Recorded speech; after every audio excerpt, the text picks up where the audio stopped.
사랑하는 성도 여러분, 오늘도 하나님의 말씀과 하나님의 은혜를 통해서 우리가 이 시대에 하나님께 감사하며 믿음으로 승리하는 삶의 자리가 되실 수 있기를 주님의 이름으로 간절히 축원합니다. 오늘 우리가 함께 살펴볼 시편 147편 1절로 11절까지의 기록된 메시지는 저자가 누구인지, 그리고 어느 시대에 어떻게 이 시편이 불리게 되었는지 정확하게 알려져 있지는 않습니다. 그러나 오늘 본문에 기록되어져 있는 내용들을 살펴보면 틀림없이 이 시편의 저자는 대단히 어려운 상황, 특별히 예루살렘 성이 회파되어지고 무너지고 난 다음 이스라엘 백성들이 포로기에 붙잡혀가 하나님 앞에 예배하거나 성전에서 예배할 수 없었던 민족들의 후예들, 바벨론의 포로기에 있었던 어떤 한 학자에 의해 이 시편이 기록된 것은 아닐까 이렇게 생각되어지는 시편입니다. 그리고 이 시편은 아마도 그러한 고난의 현장 속에 바벨론의 포로에 붙잡혀 있었던 삶의 자리에서 그들이 다시 예루살렘에 돌아와 성전이 다시 재건되어지고 예루살렘 성이 재건되어지고 예루살렘 성벽이 재건되어지는 하나님의 회복의 역사를 직접 목도하고 목격한 어떤 이러한 살아있는 간증을 체험하고 경험한 사람들에 의해 불리워진 시편이 바로 시편 147편이 아닐까 이렇게 우리가 추측해 볼 수 있습니다. 그래서 오늘 1절에 기록된 메시지를 살펴보니까 할렐루야, 우리 하나님을 찬양하는 일이 선함이요 찬송하는 일이 아름답고 마땅하도다. 그는 이렇게 노래합니다. 여러분, 우리가 거듭나고 난 이후 또 너무나도 예배하며 찬양하며 기도하며 헌금 생활하며 하나님 앞에 우리의 삶의 예배를 드리는 것 너무나도 마땅하고 당연한 일이며 이것은 우리 기독교 신앙에 있어서 대단히 중요한 믿음의 행위이기도 하며 믿음의 표현이기도 합니다.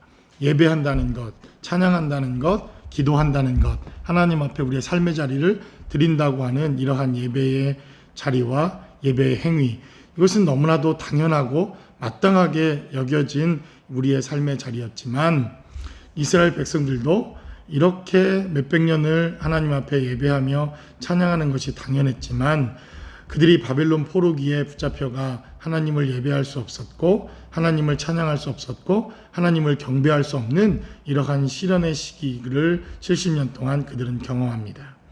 우리도 지난 코로나 기간 동안 3월부터 계속 시작되어지는 여러 가지 혼란스러운 이러한 상황 속에서 예배하지 못한다는 것이 얼마나 우리의 영적 생활을 방해하고 영혼을 그늘지게 하는 것인가 하는 것을 경험합니다.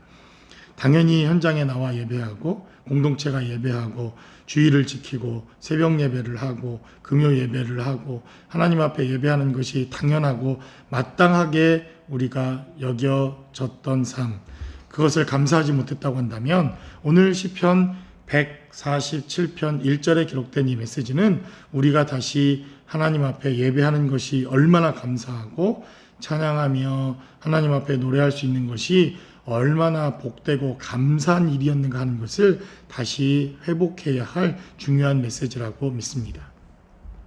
그래서 오늘 본문에 기록된 대로 할렐루야, 우리 하나님을 찬양하는 일이 선함이며 찬송하는 일은 아름답고 마땅한 일이다. 이렇게 시편 기자는 노래합니다. 그래서 2절에 기록된 대로 여호와께서 예루살렘을 세우시며 이스라엘의 흩어진 자들을 모으셨다. 성경은 이렇게 증가합니다. 70년 동안 예루살렘 성전과 성벽이 회파되고 예배가 회파되어졌던 70년들의 삶의 자리를 하나님께서는 이사야 선지자와 에레미야, 다니엘과 같은 선지자의 예언을 통해서 고레스라고 하는 왕이 등장하여 이제 예루살렘에 칙령이 내려지고 새로운 예루살렘의 회복의 역사가 시작되는 것을 봅니다. 이렇듯 하나님께서 3절에 기록된 대로 상심한 자들 고치시며 그들의 상처를 싸매셨도다 라고 성경은 기록합니다. 그리고 4절에 기록된 메시지를 살펴보면 그가 별들의 수요를 세시고 그것들을 다 이름대로 부르시는도다. 바로 아브라함의 약속을 상기시키는 바로 이러한 하나님의 시편이 4절에 기록되어져 있습니다. 6절에 기록된 메시지를 살펴보니까 여호와께서 겸손한 자들을 붙드시고 악인들은 땅에 엎드려뜨렸다라고 성경은 기록합니다. 바로 이러한 고난의 역사, 예배할 수 없는 이러한 상황과 마땅히 우리의 일상의 삶을 살아왔던 것이 당연한 것처럼 여겨 감사할 수 없었던 우리의 삶의 자리에서 일상의 삶을 잃어버리고 당연하다고 생각된 것을 잃어버리는 삶이 되어지자 이런 것들을 누리고 삶의 자리를 살아가는 것이 얼마나 감사하고 축복된 일이었는가 하는 것을 깨닫게 됩니다. 이것을 깨달은 자, 바로 이것을 성경은 겸손이다 이렇게 증거하며 하나님 앞에 나와 삶의 자리를 예배하는 것, 이것이 바로 6절에 기록된 겸손이라고 하는 단어가 오늘 시편에 기록된 메시지입니다. 그래서 7절로 계속해서 시편 기자는 감사함으로 여호와께 노래하며 수금으로 하나님을 찬양할지어다. 그는 이렇게 하나님 앞에 겸손하게 다시 예배의 자리로 나와 하나님을 예배하고 찬양합니다. 그래서 11절에 기록된 메시지를 살펴보면 바로 예배의 목적 그리고 예배드리는 예배자들의 삶의 모습이 무엇인가 하는 것을 11절은 이렇게 증가합니다.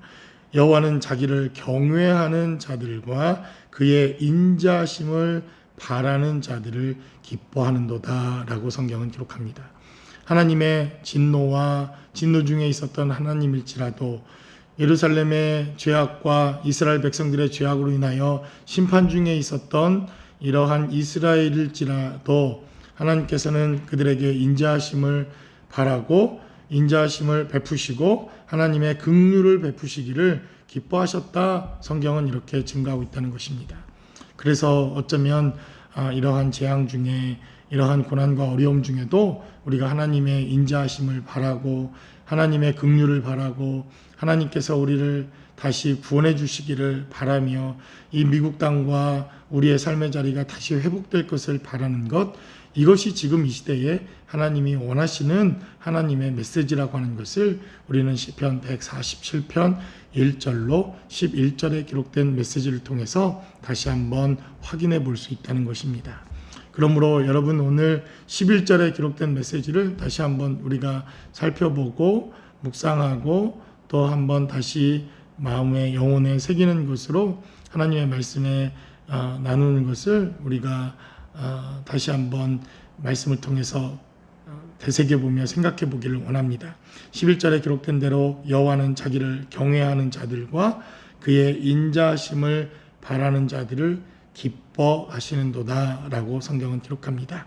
여러분 하나님을 경외하는 하루가 되시기를 바랍니다. 그리고 그분의 긍휼하심과 이 미국 땅에 다시 그분의 인자하심을 허락해 달라고 여러분 기도하시며 하나님 앞에 간구하며 나아갈 수 있다고 한다면 하나님은 저와 여러분들의 삶의 자리를 기뻐하시고 하나님의 은혜와 하나님의 축복된 삶의 자리로 우리를 인도해 주실 것이라고 믿습니다. 저와 여러분들의 삶의 자리에 이러한 하나님의 축복과 은혜가 함께 하실 수 있기를 주님의 이름으로 간절히 축원합니다.